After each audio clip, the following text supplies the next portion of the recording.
When we bought See's Candy in 1972, we had to come to the judgment as to whether we could figure out the competitive forces that would operate, the strengths and weaknesses of the company, and how that would look over a 10 or 20 or 30-year period. And if you attempt to assess intrinsic value, it all relates to cash flows. The only reason for putting cash into any kind of an investment now is because you expect to take cash out, not by selling it to somebody else, because that's just a game of who beats who, but in a sense by what the asset itself produces. That's true if you're buying a farm, it's true if you're buying an apartment house, it's true if you're buying a business. The filters you described, there are a number of filters which say to us, we don't know what that business is going to be worth in 10 or 20 years, and we can't even make an educated guess.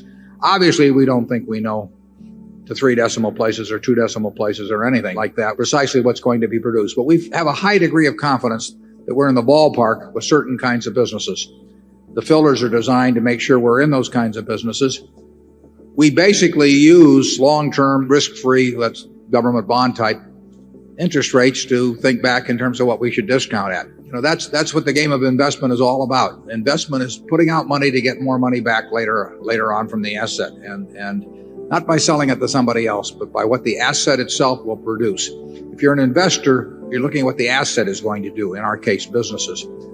If you're a speculator, you're primarily focusing on what the price of the object is going to do, independent of the business, and that's not our game. So we figure if we're right about the business, we're going to make a lot of money. And if we're wrong about the business, we don't have any hopes. We don't expect to make money. And in looking at Berkshire, we try to tell you as much as possible as we can about our business, of the key factors. Those are the things that Charlie and I, the things we put in our report about those businesses are the things that we look at ourselves. If Charlie had nothing to do with Berkshire, but he looked at our report, he would probably, in my view, he would come to pretty much the same idea of intrinsic value that he would come to from being around it, for X number of years. The information should be there. We give you the information that if the positions were reversed, we would want to get from you. And in companies like Coca-Cola or Gillette or Disney or those kind of businesses, you will see the information in the reports. You have to have some understanding of what they're doing, but you have that in your everyday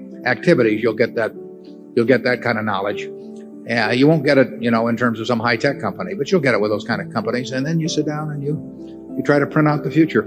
Charlie? I would argue that one filter that's useful in investing is the simple idea of opportunity cost. If you have one opportunity that you already have available in large quantity, and you like it better than 98% of the other things you see, well, you can just screen out the other 98% because you already know something better. So that people who have a lot of opportunities tend to make better investments than people that don't have a lot of opportunities, and people who have very good opportunities, and using a concept of opportunity cost, they can make better decisions about what to buy. With this attitude, you get a concentrated portfolio, which we don't mind. That practice of ours, which is so simple, is not widely copied. I do not know why. Now, it's copied among the Berkshire shareholders. All of you people have learned it. But it's not the standard in investment management, even at great universities and other intellectual institutions. Very interesting question. If we're right, why are so many eminent places so wrong? There are several possible answers to that question. Yes. The attitude, though, if somebody shows us a business, the first thing goes through our head is, would we rather own this business than more Coca-Cola? Would we rather own it than more Gillette? It's crazy not to compare it to things that you're very certain of. There's very few businesses that we'll find that we're certain of the future about as companies such as that. And therefore, we will want companies where the certainty gets close to that. And then we'll want to figure that we're better off than just buying more of those. If every management, before they bought a business in some unrelated field that they might not have even heard of, more than a short time before that's being promoted to them, if they said, is this better than buying in our own stock? Is this better than even buying Coca-Cola stock or something? There'd be a lot fewer deals done, but they tend not to measure. We try to measure against what we regard as close to perfection as we can get.